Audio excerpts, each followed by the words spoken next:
No ritmo da inovação que cuida, nasce o PulsarCast, um espaço para quem vive o setor Deathcare, com tecnologia, gestão e conexão humana, porque o cuidado pulsa, e o futuro também.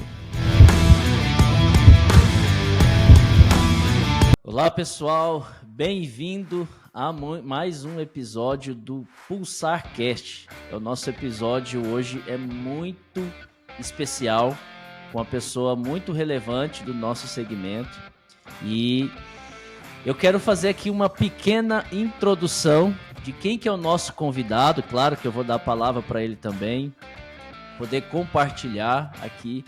Estamos em 2 estados diferentes hoje, estamos em Goiás e Ceará, na cidade, mais precisamente em Fortaleza, nosso amigo Fabiano Mapurunga, que eu tive a honra de conhecer, já conhecia antes, e eu tive a honra de conhecer pessoalmente no nosso último evento que nós tivemos em São Paulo, Universo TOTUS 2025. Quero falar um pouco sobre quem é o Fabiano e depois ele vai, claro, fazer ali as suas devidas apresentações. Então, o Fabiano é o CEO do grupo Jardim do Éden, que é um dos maiores grupos aí do segmento no estado do Ceará, no Nordeste brasileiro. Ele é executivo com mais de 25 anos de experiência em finanças corporativas, mestrado em administração de empresas com ênfase em finanças, administrador de empresa e economista, possui alguns MBAs, entre eles no INSPER e na USP, em gestão de negócios. Também é conselheiro consultivo em algumas empresas do Nordeste. Também é colunista, olha só, gente, também é colunista de economia e finanças em alguns portais, como Band Ceará. Fabiano, primeiro é uma honra estar com você aqui. Claro que você vai passar um pouco aí da sua experiência conosco. E 2 coisas, eu quero emendar 2 perguntas contigo. Primeiro, né, se apresente aí para nós, para nossa audiência, e também fala um pouco do grupo Jardim do Éden, né, que é o grupo que você hoje é o CEO desse grupo, tem feito um belo trabalho que a gente tem conversado, e tem feito grandes transformações ali. E dentre essas transformações tem o selo GPTW, ok? E é uma única empresa do segmento funerário do estado do Ceará que tem esse selo, e isso é um motivo de muito orgulho, né? Ter um parceiro como vocês. E eu queria que você se apresentasse e já emendasse também sobre esse tema e essa conquista, e falar um pouco também do Grupo Jardim do Éden. Ok? Vamos lá, Fabiano. Então, Rafael, muito obrigado. Também foi um grande prazer lhe conhecer pessoalmente lá no nosso Universo TOTUS, em São Paulo. Evento maravilhoso, brilhante. Achei até pouco tempo demais, muito pouco tempo para tanta novidade, para tanto assunto, para tanta tecnologia, e foi muito rico para mim. Então, como você estava aí me apresentando, eu sou CEO do Grupo Jardim do Éden. Tivemos agora a certificação GPTW, que fomos agraciados agora neste mês de junho, né? Isso para a gente foi um grande prêmio, uma grande situação que estamos vivenciando, porque o nosso grupo ele tem tido uma evolução muito importante, e toda esta evolução é em função do desempenho que a gente tem tido com as pessoas, né? Não poderia ser diferente, visto que atuamos num segmento tão importante, que requer humanidade, que requer o sentimento forte de empatia, né, que nos move a acolher os nossos clientes. Então, não poderia ser diferente com os nossos funcionários. Então, o GPTW ele vem para brindar estas atividades que a gente vem desenvolvendo para o bem-estar do nosso corpo funcional. E, é claro, isso transcende para os nossos clientes, né? E como você bem falou, sim, nós somos a primeira empresa cearense agora do estado, agora com o selo GPTW do segmento funerário. Isso também é uma grande honra para todos nós.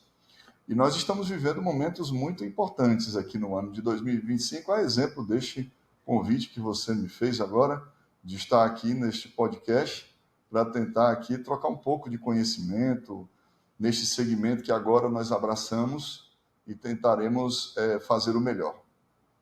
Ah, legal, Fabiano. Primeiro, então, antes de mais nada, quero te agradecer aí por a sua disponibilidade. Já tinha, né, agradecido aqui em off, mas te agradecer pela sua disponibilidade, sei da sua agenda.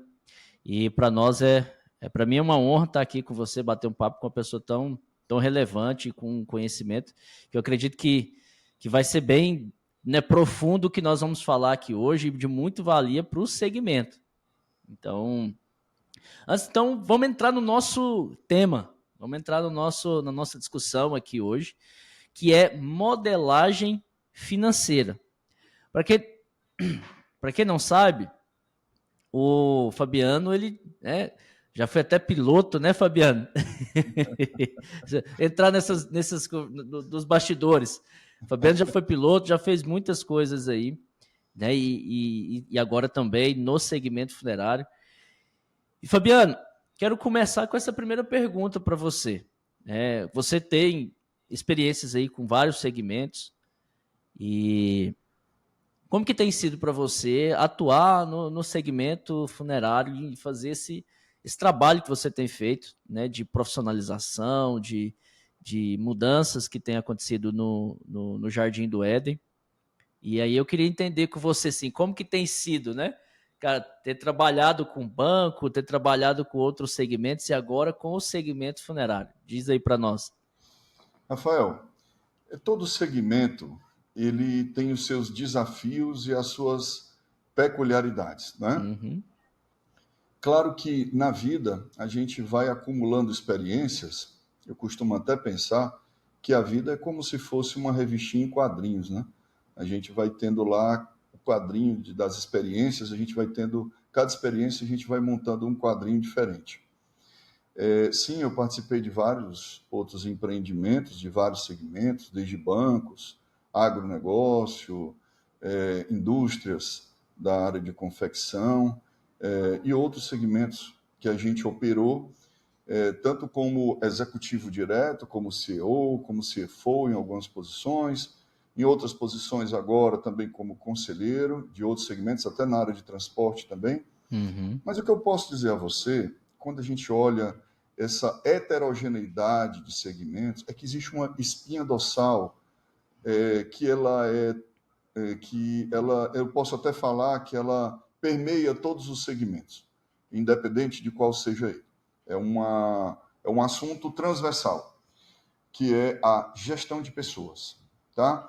A gestão de pessoas, independente de qual seja a sua linha de especialidade ou a área que a sua empresa atua, ela é um ponto primordial, tá? Para qualquer CEO, para qualquer CFO, para qualquer CEO ou para qualquer outro cargo de liderança, a gestão de pessoas ela é um dos pontos mais relevantes, se não o mais relevante de toda a cadeia de gestão. Uhum. Eu falo sempre na tríade pessoas, processos e tecnologia. Veja bem, mesmo que você trabalhe em atividades completamente díspares da atividade funcional, se você conseguir entender o seu corpo funcional, entender as debilidades que ele tem, as carências que ele tem, carências de alocação de pessoas, carências de treinamento, carências do nível de qualidade no ambiente de trabalho, as percepções que cada um tem para o seu nível de crescimento, as vontades que cada um tem que devem estar alinhadas com as perspectivas de crescimento que o negócio pode ter. Mas, aliado a isso, você consiga desenhar como os processos podem ajudar a essas pessoas a se desenvolverem e a desenvolverem os seus trabalhos da melhor maneira possível. E no terceiro ponto, conseguir empregar tecnologias que venham a facilitar a vida deste corpo funcional para que as entregas aconteçam de maneira sustentável. Bem, eu fiz aqui uma leitura rápida e muito simples, evidentemente cada ponto desse exige uma complexidade diferente, mas essa tríade que eu acabei de comentar, ela permeia qualquer tipo de negócio. Então, se você for parar um pouco para raciocinar e olhar, seja lá qual segmento que você queira, se você perceber que dentro dessa tríade algum desses pontos esteja frágil em alguma empresa, ela está frágil, tá? Se a tecnologia ela pode ser altamente avançada, mas se eu não tenho pessoas que estejam aderentes a essa tecnologia e eu não tenha processos que contribuam para que essa tecnologia entregue o que ela se predispõe, você tem um ponto falso. Se você tiver tecnologia avançada, processos muito bem definidos, mas pessoas que faltam ainda ser alinhadas dentro dessa estrutura, que estejam empenhadas no seu crescimento pessoal, que estejam reconhecidas e reconhecendo que o ambiente lhe abraça, você também vai ter um problema. Então, qualquer desses pontos são importantes, essa tríade é muito importante para que qualquer negócio funcione muito bem. E no segmento funerário não poderia ser diferente. O que eu posso lhe dizer da minha impressão pessoal, da minha atual atividade, né, no segmento funerário, eu estou há pouco tempo, estou há 1 ano e 2 meses, na verdade, farei 3 meses agora no dia 26, é que eu estou realmente apaixonado pelo setor. Tá? E todo mundo que entra é assim, né, Fabiano? Eu estou apaixonado por tudo que ele contribui para a sociedade, para as Exato. famílias como um todo. O meu papel e da minha equipe, o nosso papel profissional e mais que profissional, humano, dentro do desenvolvimento das nossas atividades, a cada dia que passa nos encanta mais. Né? A própria entrega que nós temos que fazer enquanto profissionais e pessoas e seres humanos, porque nós estamos operando hoje numa atividade que muitos consideram ela como sendo uma atividade fim, né? Mas eu gosto de falar, e é assim que eu gosto hoje de estar atuando aqui no Jardim do Éden, muito abraçado pelos sócios. O Éden hoje, ele trabalha com a perspectiva da vida toda para o cliente. Então, nós temos a ideia de que a nossa operação ela tem que servir o cliente de uma maneira mais ampla, desde a sua saúde, o seu conceito de segurança patrimonial também, o seu conceito da finitude dada pela circunstância de um abraço fraterno, de um acolhimento, de um processo que permita com que sua família fique tranquila no desfecho que precisa ser dado à situação. Então, eu me vejo hoje como um executivo que deu um outro passo, um outro passo à frente, entendeu, Rafael? Um outro passo à frente, um passo cheio de emoção, carregado com muita alegria por estar num momento diferente da vida desta empresa que eu estou agora. Né? Nós estamos juntos fazendo um momento diferente.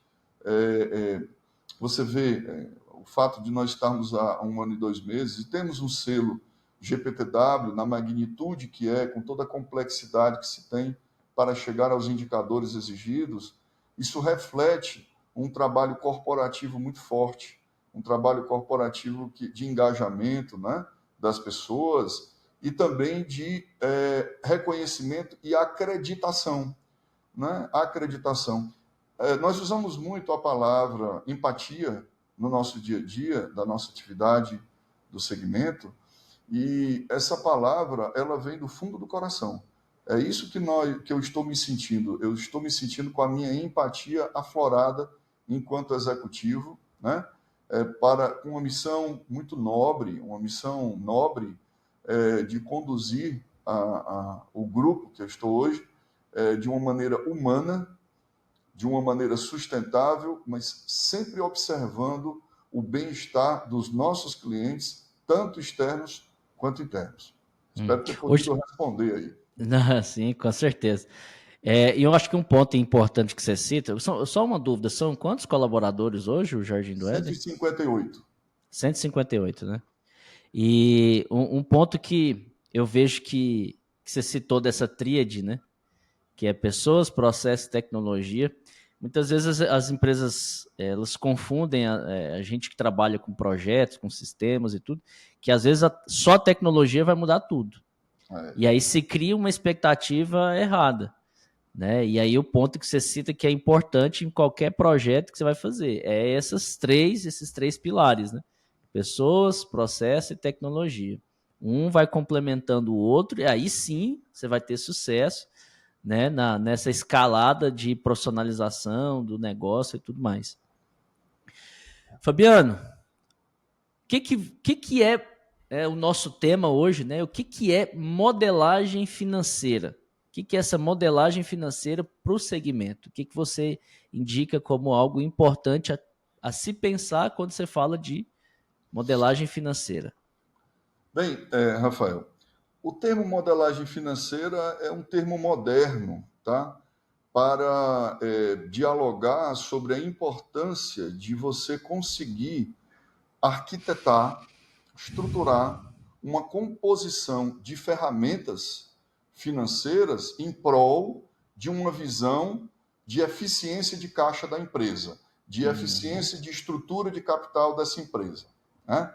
Nós vamos falar um pouco, eu vou tentar em alguns pontos não ser tão técnico, tá, para nas explicações, mas em outros momentos, mesmo que eu seja, eu vou explicar o termo técnico para que a gente possa ficar mais tranquilo, tá?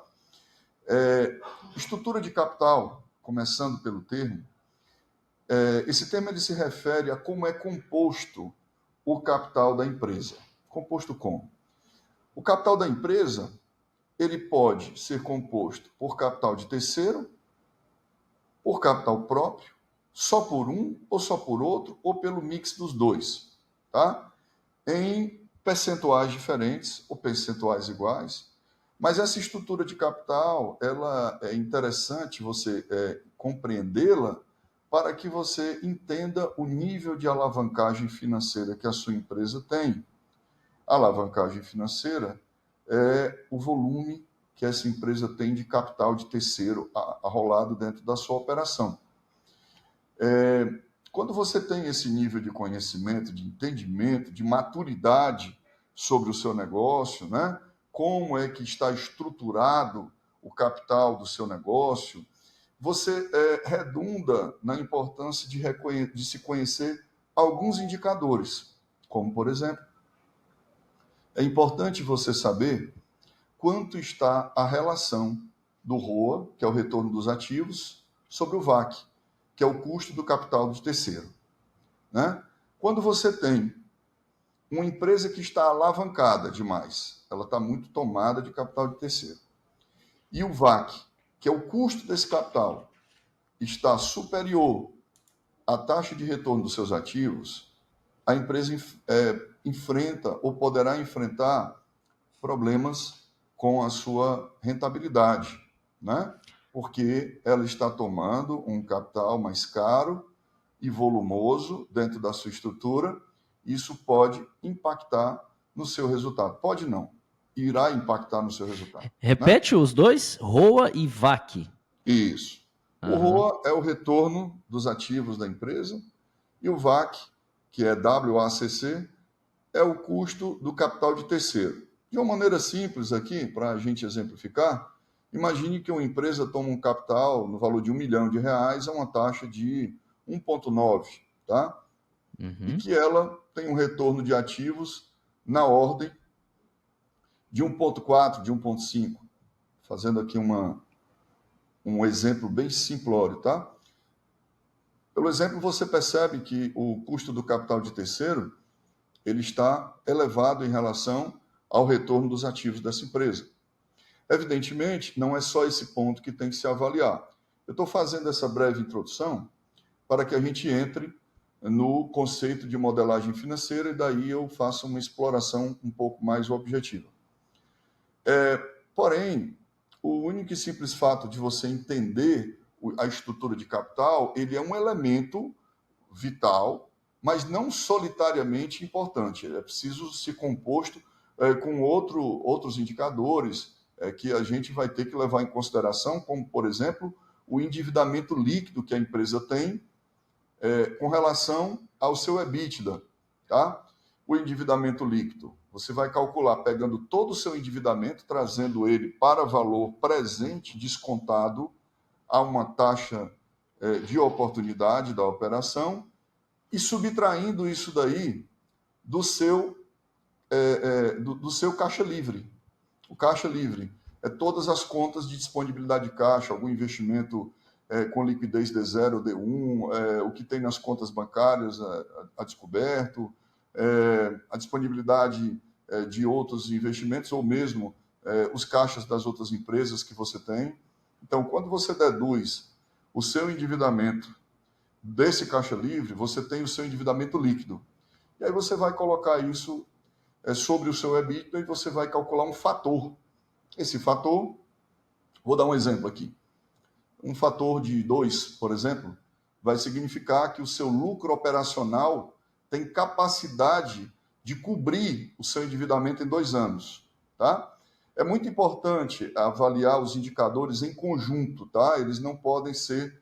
É a mesma coisa que você querer traçar uma reta numa folha de papel em branco, se utilizando apenas de um ponto. Você vai precisar pelo menos 2 pontos para traçar uma reta, né? Os indicadores econômico-financeiros não são diferentes. Então, você tem que saber fazer uma avaliação compondo os indicadores. Eu estou dando apenas alguns aqui, tá? Mas ainda falando sobre a sua estrutura de capital, tão importante em saber quais os níveis do seu endividamento, quanto na sua estrutura você está tomando de capital de banco, de capital de sócios, de outras fontes de capital. Tão importante quanto isso é você saber se esse endividamento que está compondo a sua estrutura de capital, ele está no médio ou no longo prazo. Se você tiver com um índice de endividamento alto, você está dizendo que você está alavancado, e se esse índice de endividamento estiver no curto prazo ou no curtíssimo prazo, e o seu capital de terceiro, VAC, o custo, estiver acima do retorno dos seus ativos, realmente a gente começa a se deparar com uma situação muito delicada, em que você tem um endividamento que está comprometendo o seu fluxo de caixa e fazendo com que o seu custo de aquisição de capital acabe corroendo o seu lucro, tá? Você pode chegar numa situação de insolvência financeira. Bem, eu tracei aqui apenas alguns pontos, tentando chegar à demonstração do que é a estrutura de capital, porque agora eu vou explicar onde nós entraremos e explicar o que é mesmo a modelagem financeira.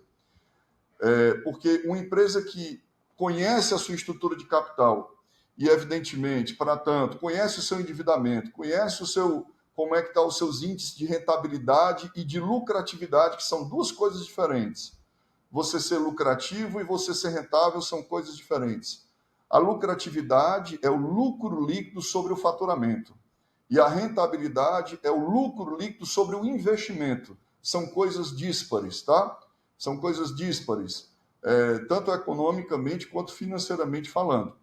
Então, quando você consegue ter esta visão, se você tiver por algum encargo da operação, se você tiver alavancado, e para que você comece a ter uma luz ao final do túnel e tenha sobra de caixa e consiga fazer melhor suas compras e não tenha problemas de atraso dos seus fornecedores, muito menos com fisco e tudo mais, é muito importante que você saiba montar uma boa modelagem financeira para a sua operação. Nós estamos falando aqui do nosso segmento funerário, mas o que eu estou falando aqui, ele serve para qualquer um outro segmento, tá? Afinal de contas, até agora, toda a minha fala foi uma fala ampla a nível de indicadores, né? Uhum. Então, a modelagem financeira, ela, de uma maneira simples e ao mesmo tempo um pouco mais detalhada, ela vem a ser a maneira como você enxerga a composição entre DFC, que é o seu diagrama de fluxo de caixas, o seu DRE, tá? O seu balanço gerencial. Tá? Então, você conseguir fazer um mix em que você avalie essas ferramentas, né? Poderia adicionar outras delas, mas vou me deter a estas 3 ferramentas que são muito importantes. O DFC, que é o seu diagrama de fluxo de caixa, me refiro aos dois modelos, tá? Você tem um fluxo de caixa tanto pelo método direto quanto pelo método indireto, tá? O método direto vai te ajudar no teu cotidiano, teu dia a dia de pagamentos, sabe, a tua semana, a tua quinzena, teu mês, mas também é o método indireto em que você vai conseguir ter aquela amplitude de ver como o fluxo de caixa está lhe ajudando no seu crescimento de patrimônio, no seu investimento, na sua aquisição de ativos, enfim, você conseguir pegar o seu DFC, atrelá-lo à sua DRE e atrelar esses dois também ao seu balanço gerencial, e tudo isso antenado, estruturado com um bom planejamento orçamentário que deve primar tanto pelo CAPEX quanto pelo OPEX da sua operação. CAPEX é aquele investimento, aquele capital que você destina para o investimento de determinado período que você entenda necessário, e o OPEX é a tua operação, o capital que você precisa para girar durante o seu período, o seu ano, o seu mês, a sua quinzena. Então, quando você tem de posse, domínio dessas ferramentas, né, o profissional ele vai fazer uma previsão dentro do fluxo, dentro desse momento que você está vivendo, de quais por exemplo, o seu NCG, sua necessidade de capital de giro, ele vai entender se a tua necessidade de capital de giro ela se concentra no médio ou no longo prazo.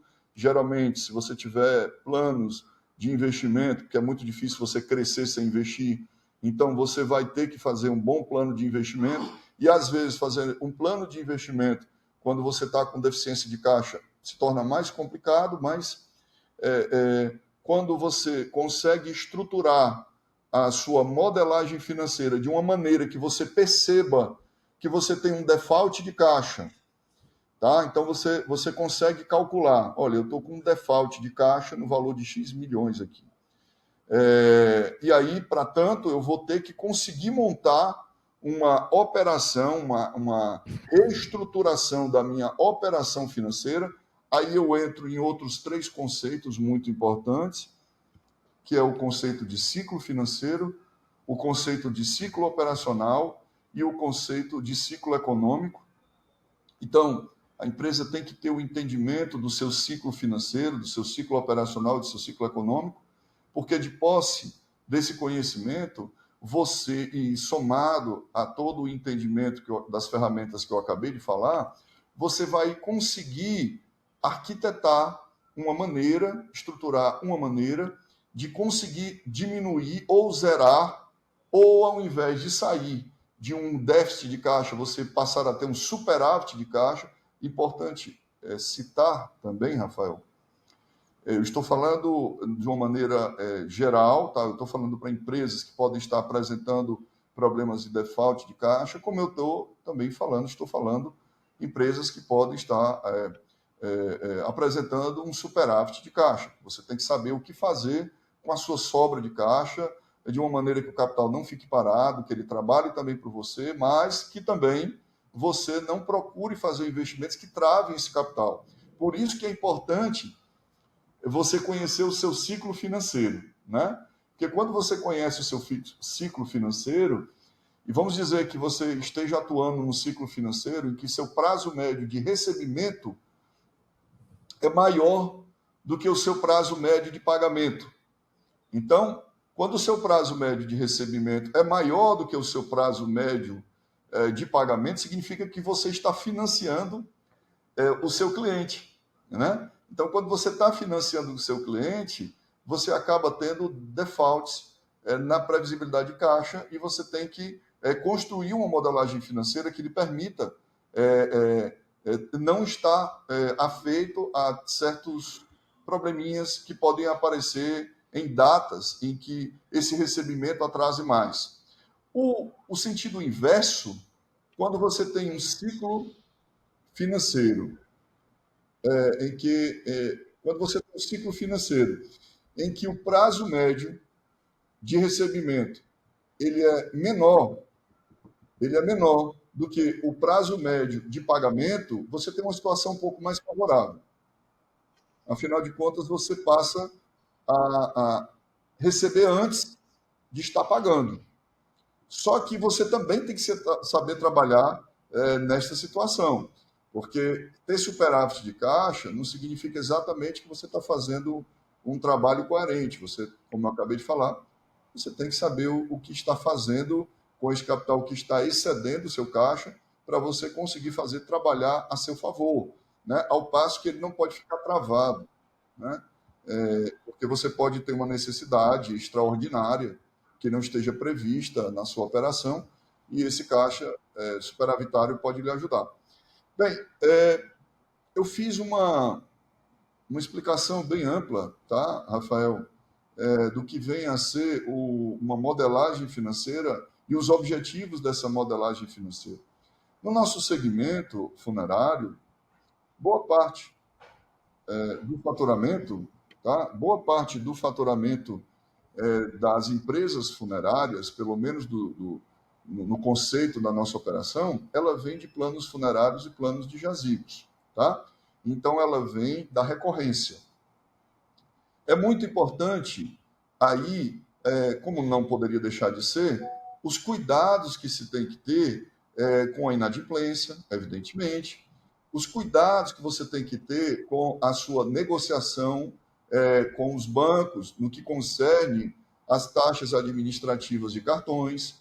É muito importante também, ainda com os bancos, saber negociar bem as taxas de liquidação dos boletos, porque você pode estar tendo uma torneira aberta aí na sua receita, se você não souber trabalhar bem o seu custo e a administração dessas taxas e tarifas que os bancos cobram, principalmente nessas duas modalidades que eu acabei de citar, tá? Porque como nós trabalhamos com recorrência, naturalmente, ou o cliente vai pagar em boleto, tá? Ou o cliente acaba pagando em cartão, né? E essas duas modalidades, ele vai ter, você ou a empresa vai estar pagando taxa de liquidação, vai estar pagando cartão, a taxa administrativa, então tem que saber administrar bastante isso aí, porque senão você pode, de repente, ter aí uma virada, sabe, um anúncio desagradável de estar tendo evasão de receita numa margem desproporcional.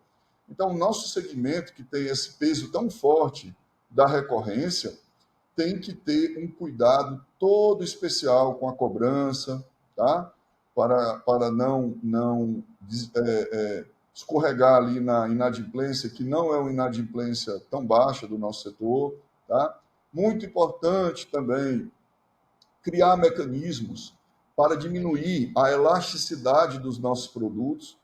Aí vamos falar só um pouquinho do texto, do termo elástico para o nosso produto. Na economia, um produto elástico é aquele que fica muito suscetível à alteração de preços dos produtos concorrentes, né? Então, ou mesmo um produto que ele sofra muitas oscilações em função de questões de mercado. O cliente perdeu o emprego, o cliente teve um problema financeiro qualquer, de outra ordem, e aí o nosso produto acaba sendo suscetível a um desligamento. Então, a empresa tem que conseguir construir circunstâncias dentro dessa operação para diminuir este efeito elástico do produto para que não tenha tanta ofensividade no caixa da empresa e você requeira fazer uma operação de modelagem financeira com o objetivo de reestruturação de caixa.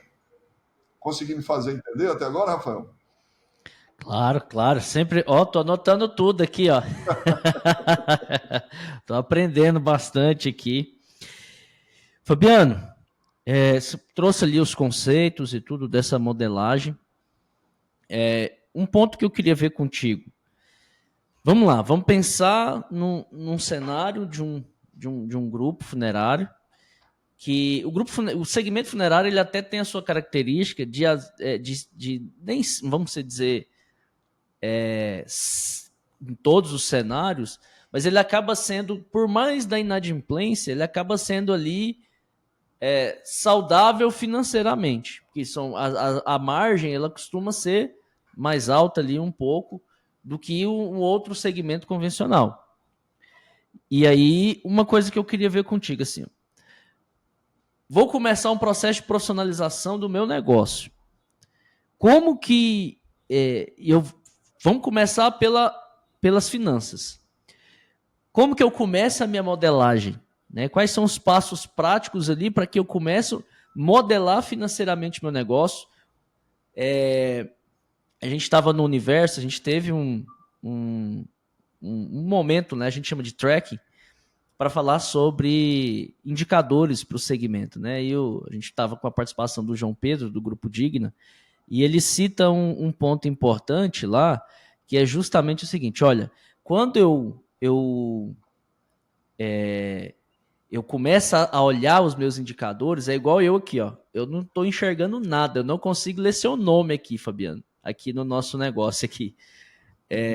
Mas quando eu começo a olhar os dados e olhar os indicadores, parece que tudo começa a clarear para mim, estratégia de negócio, tudo. Então, o que eu queria entender com você é o seguinte: como sair, colocar um óculos agora, corrigir ali, nós dois usamos óculos, né?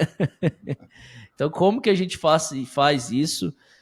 Os primeiros passos ali para o empresário, para um diretor financeiro, para um CEO do segmento, para começar essa modelagem financeira do negócio. Vamos lá, Rafael. A primeira coisa de todas tem que ter um entendimento se o centro de custos e os planos de contas, tá, estão definidos da maneira correta, porque é por intermédio do centro de custos e do plano de contas que está dentro do centro de custos que você vai ter o raio-x, a radiografia do seu negócio, tá bom? Então, você tem que conseguir estruturar a sua empresa em centros de custos / resultado, porque eu falo centro de custos / resultado, porque alguns centros eles dão receita, dão despesa, e outros só dão despesa. Tá? Então, você vai ter centro de custos, centro de resultados. E dentro deles, você fazer o seu plano de contas de uma maneira simples, objetiva, que você consiga fazer a leitura correta na DRE para que você consiga entender. Muito bem, isso é o primeiro passo, tá? Isso é o primeiro passo. O segundo passo é você ter uma ferramenta que, apesar de ela ser muito básica, tá? A gente que anda bastante por aí vê que muita gente não a tem, e quando a tem, não a utiliza, que é o fluxo de caixa. O fluxo de caixa, ele é a sua, vamos dizer, se fosse um painel de um avião, né? Ele seria uma bússola para você, tá? Dentro do que você precisa estar estruturando na sua navegação mensal, diária, semanal, quinzenal. E quando eu falo fluxo de caixa, veja bem, você tem lá um sistema que minimamente tem que estar preparado para lançar o seu contas a pagar e o seu contas a receber, certo?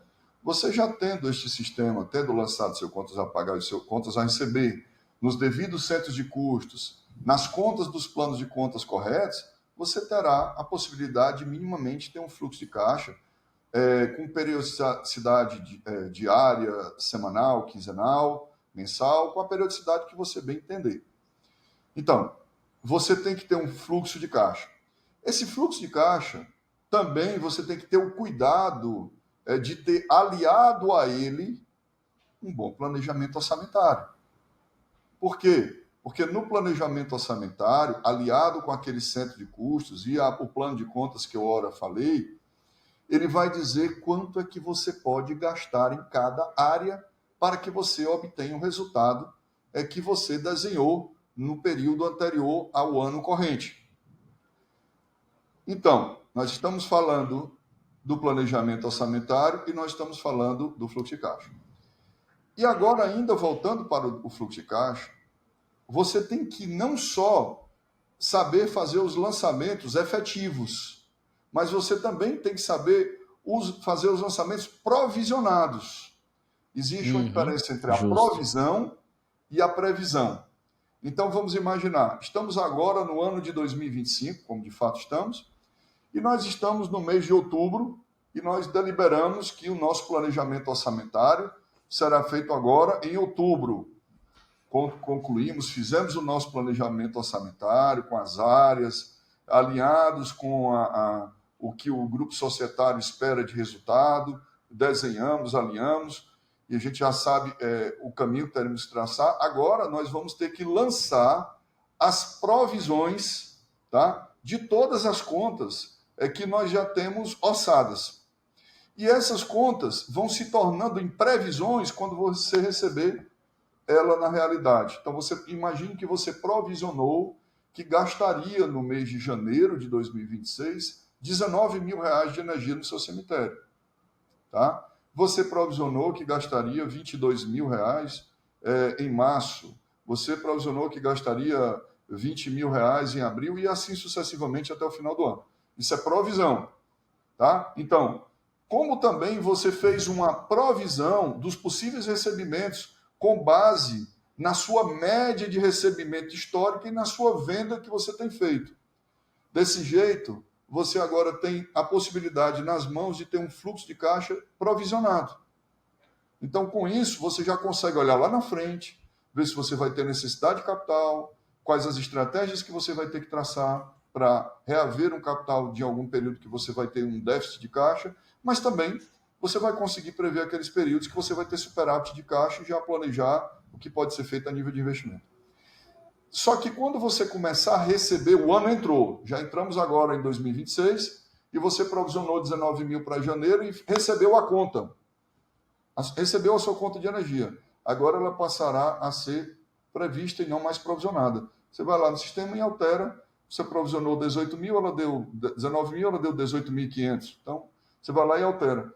Então, hoje, o que eu estou querendo lhe dizer, a empresa ela precisa ter um fluxo de caixa muito bem organizado. Antes disso, montar o seu centro de custo e o seu plano de contas definido de uma maneira coerente, tá? E alinhado também com as exigências contábeis, para que você não faça retrabalho lá na apuração fiscal, mas você tem que ter um fluxo de caixa que comporte o seu plano de contas e o seu centro de custo de uma maneira objetiva, para que você consiga caminhar e ver como é que vão ser os seus passos. E, evidentemente, esse trabalho todinho que eu estou falando para montar o fluxo de caixa, de nada vai adiantar se você não tiver uma governança bem estruturada com o seu financeiro para ter o diálogo periódico sobre o fluxo de caixa. E quando eu falo periódico, eu falo no mínimo uma visão semanal. No mínimo uma visão semanal, tá? Você tem que ter essa governança. E eu estou falando isso não só a nível de CFO, não, tá? A nível de CEO também, mas a nível gerencial também, tá? Você tem que ter, porque você tem a operação, tem o tático que fica lá a nível da gerência, e eu tenho o estratégico que fica a nível do CFO e a cargo do CEO, recebendo as informações tanto do financeiro como da controladoria. Mas você tem que ter essa governança muito bem montada para que você consiga toda semana avaliar seu fluxo de caixa, o previsto e o realizado, para que você tenha a oportunidade de fazer possivelmente correções de rumo, Rafael. Porque o planejamento que fizemos, ele foi um planejamento de um ano. Então, muita coisa pode alterar. Você veja agora, nós estamos com a Selic de 15%. Nós estamos aí com a Selic que ela tem um ponto ofensor para os tomadores de crédito, tá? Temos aí a possibilidade de um aumento no IOF, que também vai resvalar na tomada de crédito, tanto das empresas quanto dos clientes dessas empresas, né? E que são medidas contracionistas, medidas monetárias contracionistas. Então, acaba que a circulação de capital diminui e o custo desse capital aumenta. Então, você não pode deixar de ficar visitando o seu fluxo de caixa com uma periodicidade. Quanto maior a complexidade do seu negócio, menor tem que ser a periodicidade de você revisitar seu fluxo de caixa. Tá? Então, tudo o que eu falei até agora foi bem básico para que você consiga chegar a alguma conclusão de que precisa ou não de uma remodelagem financeira. Entendeu? O fluxo de caixa é uma ferramenta vital. E eu estou falando até agora, o que eu citei sobre o fluxo de caixa, foi o fluxo de caixa pelo método direto, que é aquele fluxo de caixa operacional do dia a dia. Quanto eu tenho para pagar hoje, quanto eu tenho para receber hoje, quanto eu tenho para pagar daqui uma semana, quanto eu tenho para receber daqui uma semana.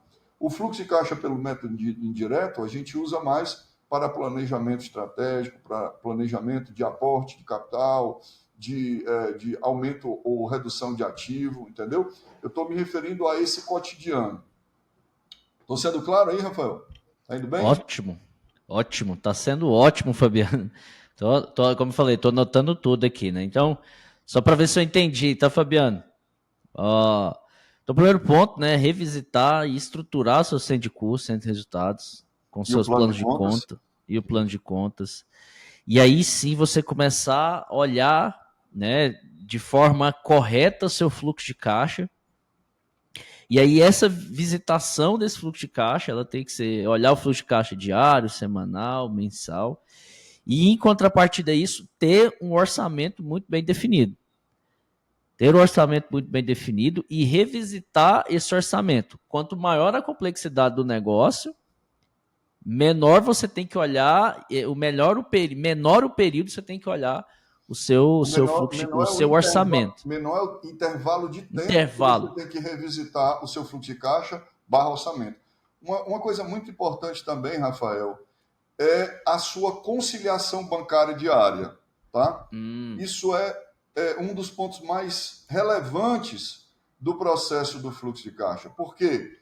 Você tem que ver se tudo que você planejou que iria cair está caindo, se tudo que você planejou que pagou no dia anterior realmente foi pago, e você tem que verificar a incidência de qualquer tarifa, de qualquer juro, de qualquer taxa que tenha sido lhe cobrado erroneamente, se for o caso, pode acontecer, mas você também tem que diariamente extrair a informação dessa conciliação bancária para alimentar o seu fluxo de caixa, porque ali você vai ter que extrair informações de quanto você está pagando de juros, quanto você está pagando de tarifa, tá? Isso não pode ser desprezado em hipótese alguma, tá? Então, tão importante quanto tudo que eu falei até agora sobre o fluxo de caixa é o critério que você tem que ter, a maneira criteriosa como você tem que ter de fazer sua conciliação bancária. Evidentemente, né,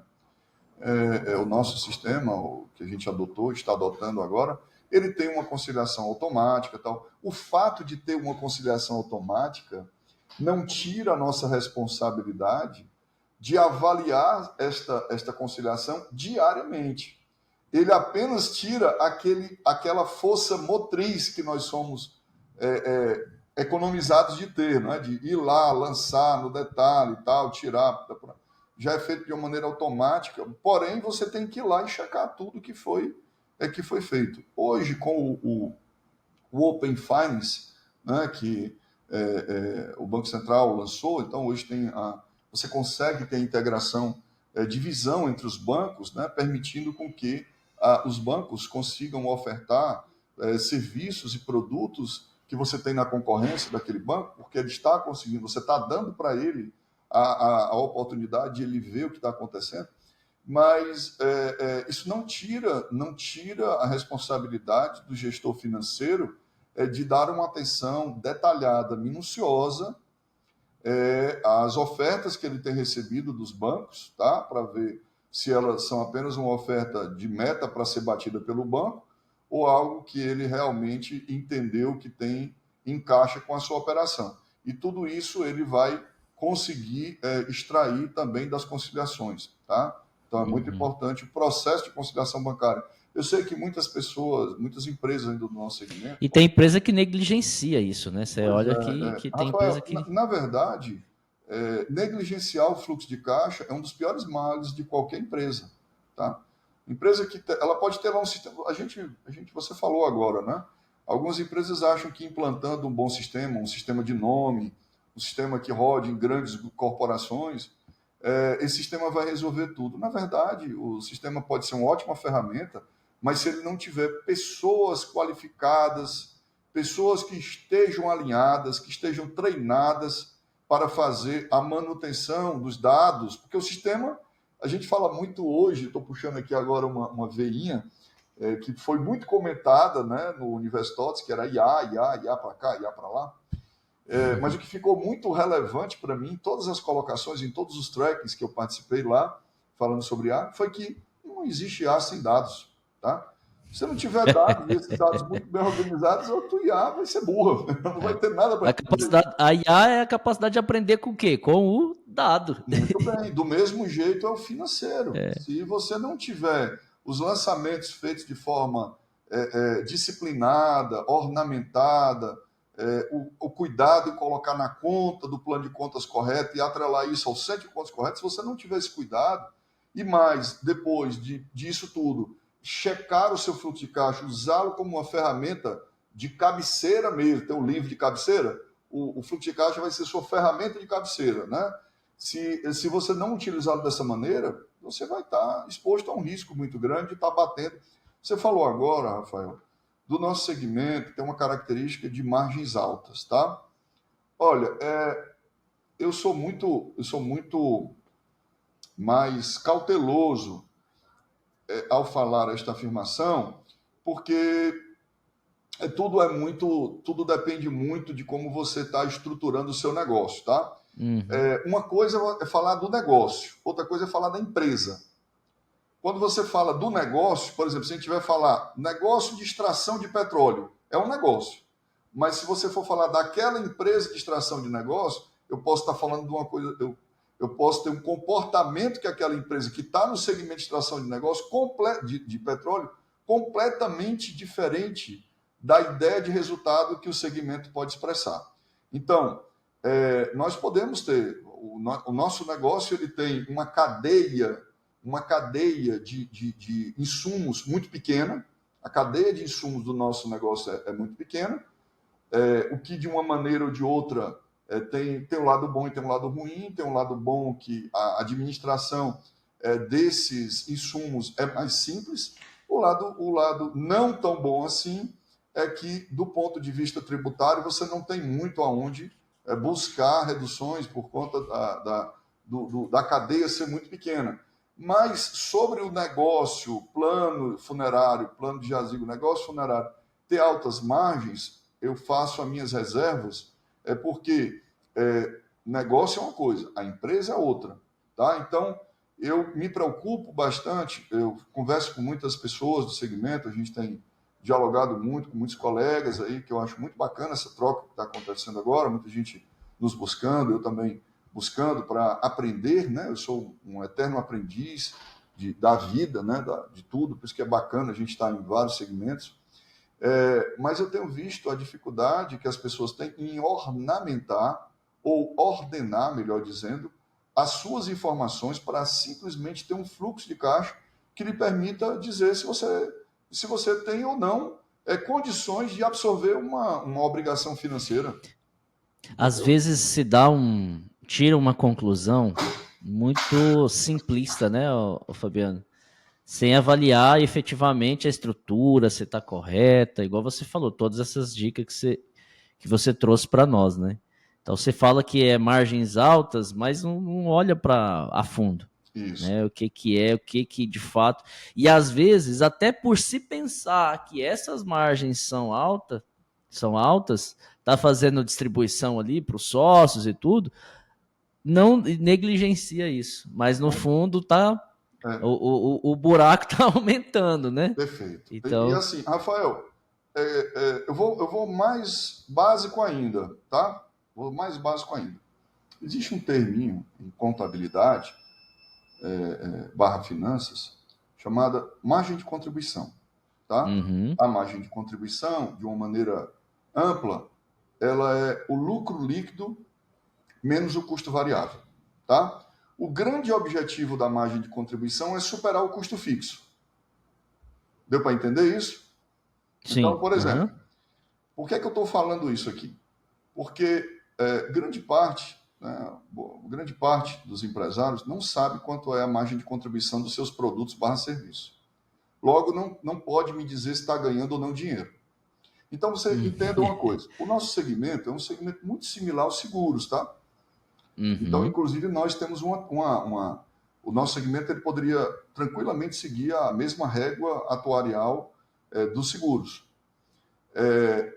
Veja bem, quando você tem o óbito, por exemplo, para a nossa operação, você tem a sinistralidade, né? Então, você tem a sinistralidade, é o momento em que ali, aquele plano funerário, aquele plano de jazigo, ele vai ter que arcar com aquelas despesas inerentes à execução do seu serviço pelos quais estavam sendo pagos até hoje pelo cliente. Se a empresa não souber calcular o tempo correto disso, ou se ela está agregando produtos ou serviços que estejam a maior da sua capacidade pelo preço que você está colocando, tá? Essa empresa pode estar achando que está fazendo um bom negócio, que está nadando de braçada e, na verdade, ela não está. E quando ela começa a observar, ela está tomando capital de curto prazo a um custo alto para ela conseguir manter a sua operação. Tá? Então, quando você começa a tomar dinheiro no mercado para manter tua operação, isso já é um ponto um pouco preocupante, tá? Então, aí significa que a margem de contribuição do teu produto, ela pode não estar cobrindo o custo fixo da sua operação. Por isso que é importante um outro indicador. Se a gente for falar de indicador, a gente vai falar de um bocado de coisa, Rafael, mas eu acho importante a gente ir citando, né, botando esse tempero na medida que a gente vai conversando. Mas existe um outro indicador que é fundamental que qualquer empresa tenha, que é o ponto de equilíbrio financeiro dela, né? Tá? Uhum. Que existe um cálculo que é bem básico, né? Eu até aconselho as pessoas a utilizarem sempre que puderem, que é o custo fixo dividido pela margem de contribuição multiplicado pelo faturamento médio dela. É muito importante. Vamos lá, custo fixo dividido pela margem. Você pega o custo fixo, divide pela sua margem de contribuição, tá? Isso vai dar um fator, e você multiplica esse fator pelo seu faturamento, e aí você vai ter um ponto de equilíbrio medido a nível de faturamento. Quando você tem esse ponto de equilíbrio medido a faturamento, você pode traduzir ele e transformar ele da maneira que você quiser. Você pode transformar ele em quantos planos funerários você tem que vender no mês, em quantos jazigos você tem que vender no mês, em quantos cremações, se for o caso também, se a empresa tiver cremação, ela precisa vender no mês, tá? Então, eu estou falando de um indicador que ele é elementar, tão elementar quanto a existência do fluxo de caixa, tão vital quanto a existência do fluxo de caixa. O ponto de equilíbrio financeiro, ele determina o valor mínimo que você tem que ter no mês para pagar a sua operação, né? Para pagar a sua operação. E aí você, de posse desse número, pode traduzi-lo da maneira que lhe convier, que for mais atrativo e fácil de conversar com essa equipe, seja em planos, como eu bem falei, seja em volume de cremações e tudo mais, para que você consiga fazer suas metas, tá? De uma maneira racional, tá? E compreensível ao ponto de você entender se está perto ou está longe de pagar a sua operação para depois entender se você necessita, de repente, tomar algum capital. Outra coisa interessante também, na verdade é muita coisa interessante, né? Outra coisa muito importante, tá? A empresa precisa entender tudo que ela tem à sua disposição, tá? Todas as alternativas que ela tenha à disposição para suprir as suas deficiências de caixa. Vou dar um exemplo aqui agora. Imagine que o Rafael está com seu fluxo de caixa nas mãos agora, é uma sexta-feira, o seu gerente financeiro chegou para você, está dialogando com você dentro da governança semanal para lhe mostrar como está o fluxo de caixa para a próxima semana, para a próxima quinzena e para o próximo mês, tá? Então, ele está lhe mostrando com um prazo de uma semana, com um prazo de 15 dias e com um prazo de um mês. Bem, ao passo que o seu gerente financeiro está lhe levando isso, ele tem que também deixar aqui para você como está a sua disponibilidade de caixa. Quanto você tem disponibilidade em conta garantida, quanto você tem disponibilidade na sua agenda futura de cartões, quanto você tem disponibilidade dos seus investimentos, enfim. Você tem que colocar, ele tem que colocar para você a sua disponibilidade de caixa. Então, imagine que agora o Rafael vai ter que tomar uma decisão. O gerente financeiro mostra que daqui a uma semana você tem 500 mil reais para receber, mas tem 600 mil reais para pagar. Tá? Então, se tudo der certo, se tiver em condições perfeitas de temperatura, pressão, você vai receber 500 mil. Mas você, faça chuva ou faça sol, terá que pagar 600 mil. Então, de cara, o Rafael já está vendo que tem um déficit de caixa para daqui a uma semana de 100 mil reais. Então, você vai ter que ter a visão de qual a alternativa que está ali colocando, as alternativas que você tem na mão, que lhe poderão ser menos onerosas. Tá? Você tem um default de caixa de 100 mil para uma semana. Mas ele lhe trouxe também um fluxo de caixa para daqui a 15 dias. Daqui a 15 dias não tem default de caixa, está tudo ok.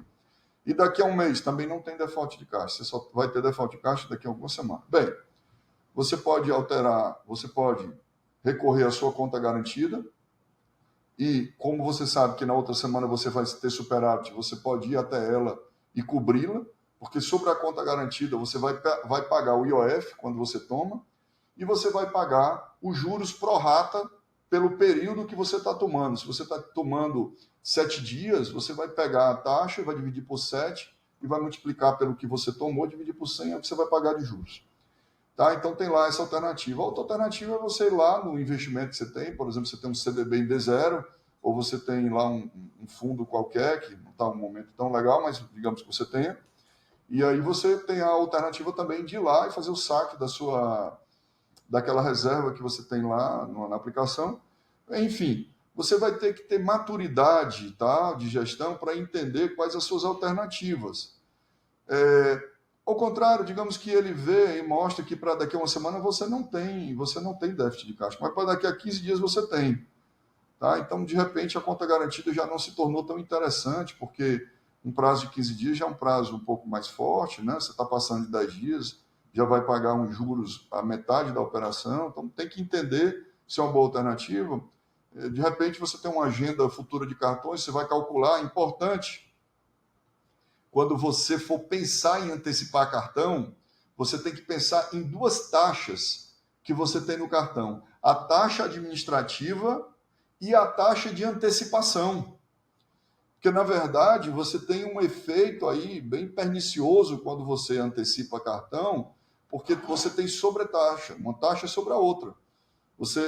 Imagine que você vendeu alguma coisa agora por R$100 e o cartão te cobrou 4% por essa venda. Você não vai receber 100. Você já vai receber daqui a 30 dias R$96, tá? Porque foi 4% que deduziu. Só que agora você precisou desse dinheiro, desses 96, e quer antecipar. E ainda tem 20 dias para esse 96 cair. E o cartão está te cobrando 3%. Então ele vai agora te cobrar 3%, vezes os 96, vezes os 20 dias que você vai estar antecipando. Claro que esses 3 não é 3 cheio, ele vai estar cobrando sobre os 20 dias, não é 3% cheio, mas lembre-se que você já pagou 4%. Né? E você ainda está pagando 3% sobre o líquido dos 4% que você operou. Então, tem que entender se essa alternativa é viável para um default de 15 dias, tá? Ou se você teria outra alternativa. E a outra situação também, muito importante, imagine que o teu financeiro mostra para você que daqui a um mês você apresenta um default de 300 mil. E que esses 300 mil, quando você olha daqui a 2 meses, ele redunda também. E até aumenta para 350. E quando você olha para daqui a 3 meses, daqui a 4, daqui a 5, aí você já tem que saber fazer um cálculo de NCG, de necessidade de capital de giro, para que você entenda que é melhor, talvez, você pegar um capital de giro e sanar essa demanda forte que você está tendo, mas antes de fazer isso, entender qual é o fato gerador para o qual você está pegando esse dinheiro. Por que você está tendo esse default de 300 mil, redundantemente, 30, 60, 90? Porque quando você sabe o motivo, você vai tentar atuar na causa do motivo, e se a causa no curtíssimo prazo não puder ser resolvida, você vai até o mercado procurar uma linha de crédito que seja ideal para aquela necessidade. Deu para entender legal? Ótimo.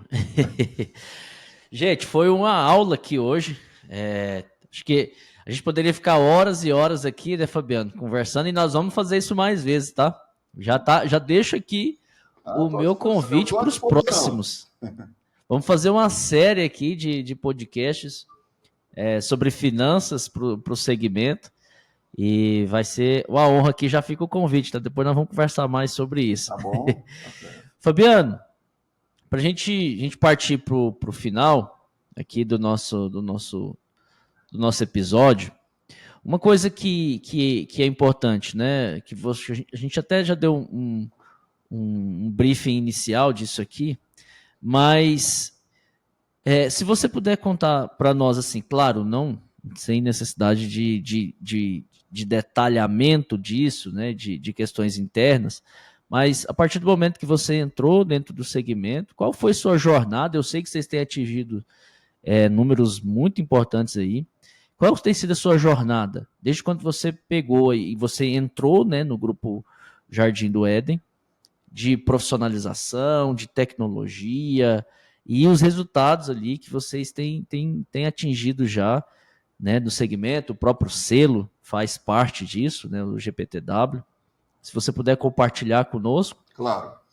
A minha jornada tem sido seguindo a risca tríade que eu comentei agora há pouco, tá? Pessoas, processo e tecnologia.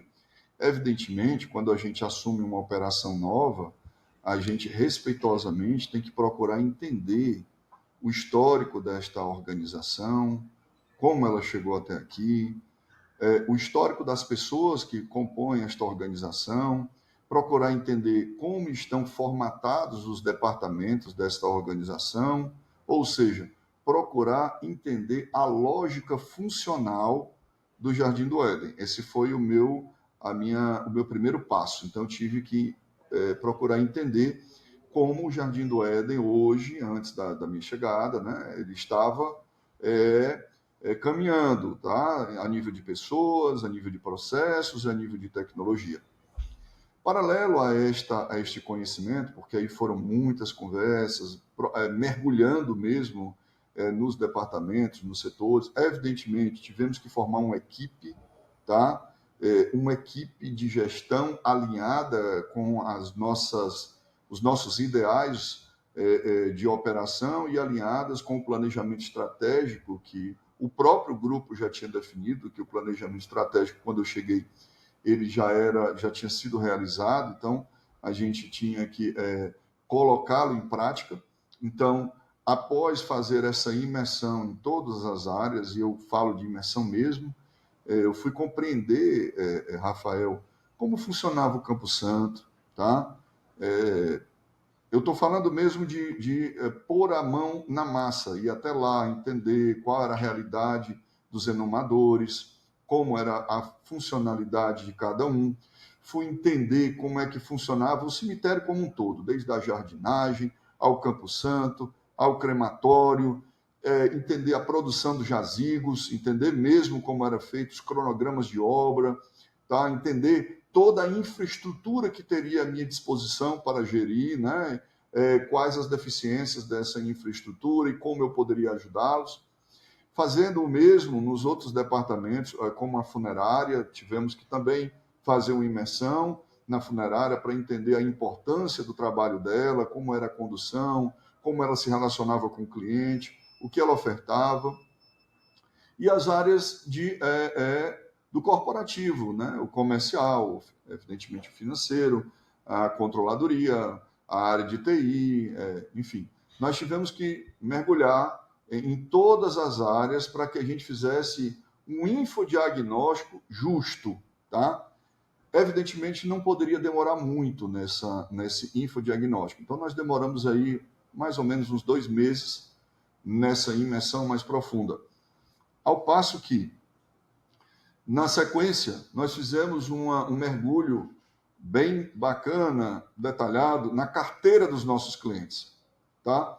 Nós tivemos que mergulhar para entender como estava a realidade dos nossos contratos, como estava o custo médio, resultado, como era a operação desses contratos, o que estava em voga a nível jurídico também, de todas as operações.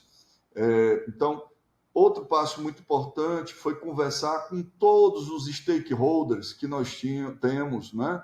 eu fui conversar com todos os contratados, tá? Os terceirizados, eu falo a contabilidade, o jurídico, a engenharia que faz a parte ambiental, a engenharia que faz a parte de obras.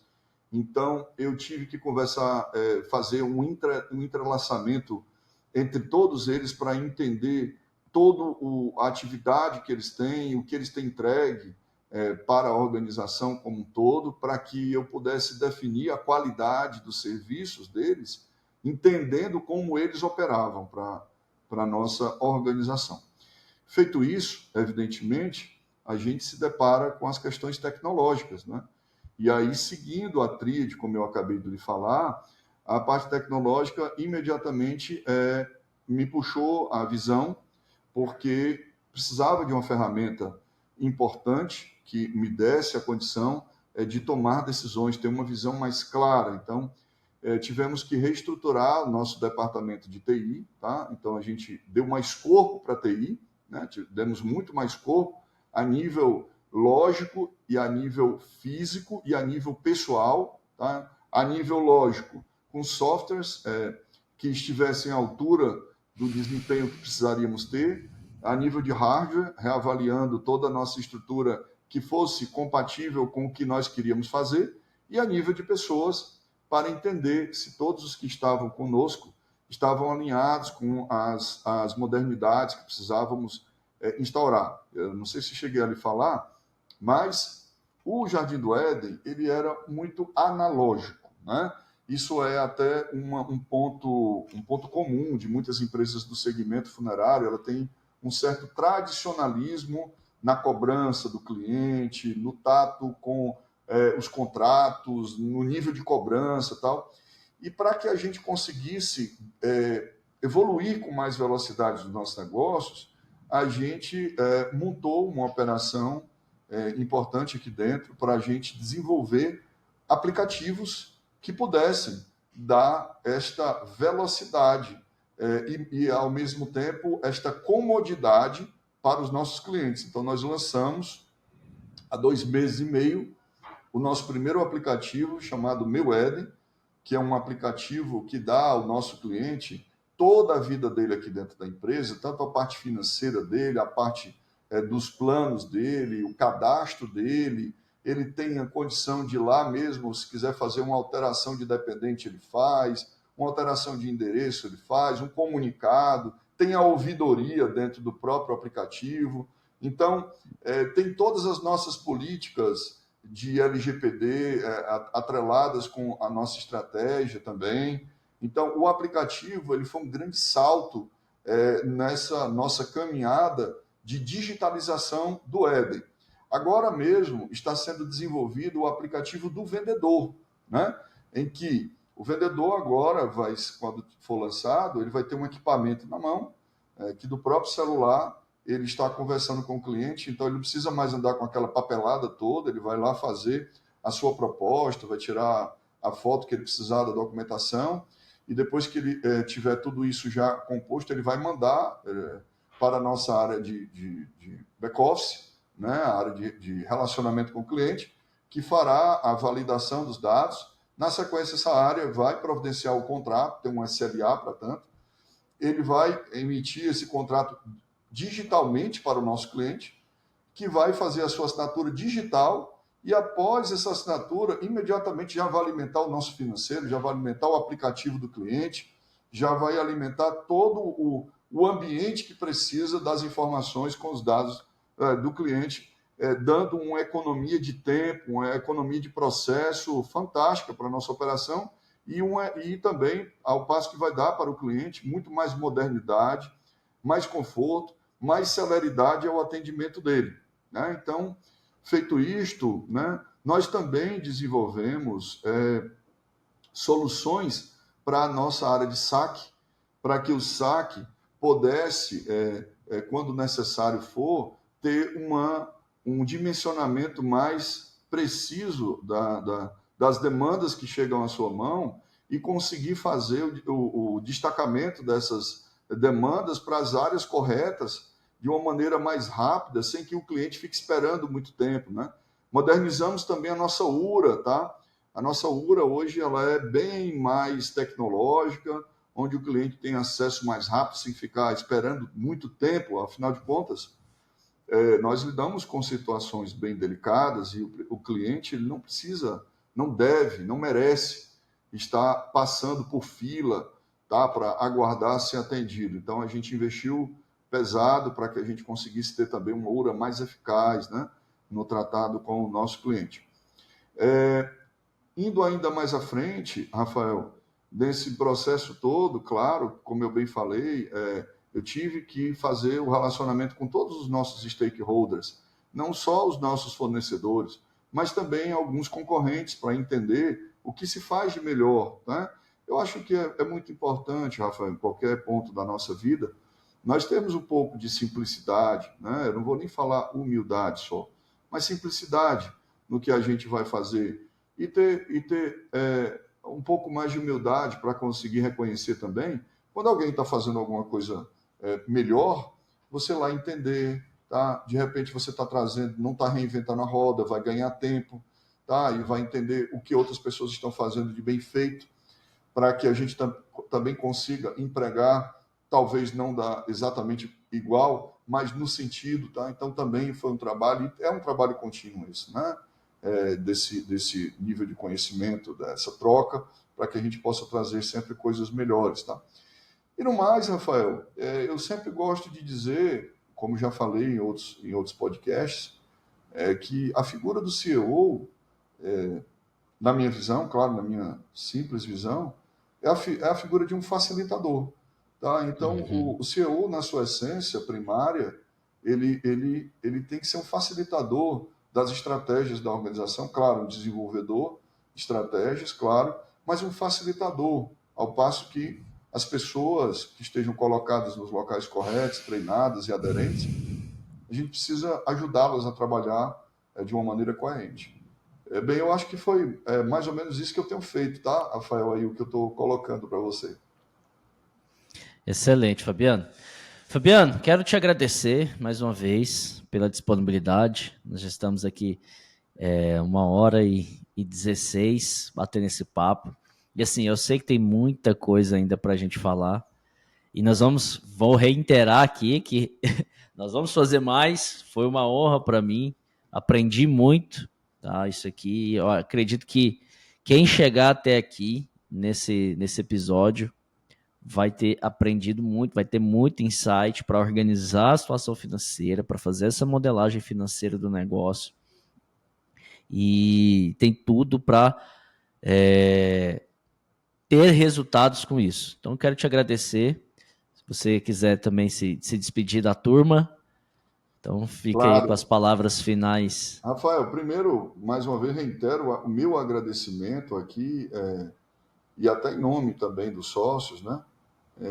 Pelo convite que você me fez para estar aqui dialogando um pouco sobre o nosso cotidiano, sobre o que a gente tem feito, tá? Agradeço substancialmente aqui a você e também, assim como você, eu me coloco à disposição sempre que possível para termos um bate-papo, tá? Será um grande prazer, tá? Dentro do pouco que a gente pode contribuir com o muito que é esse segmento brilhante, um segmento que tem uma missão tão louvável para o mundo, né?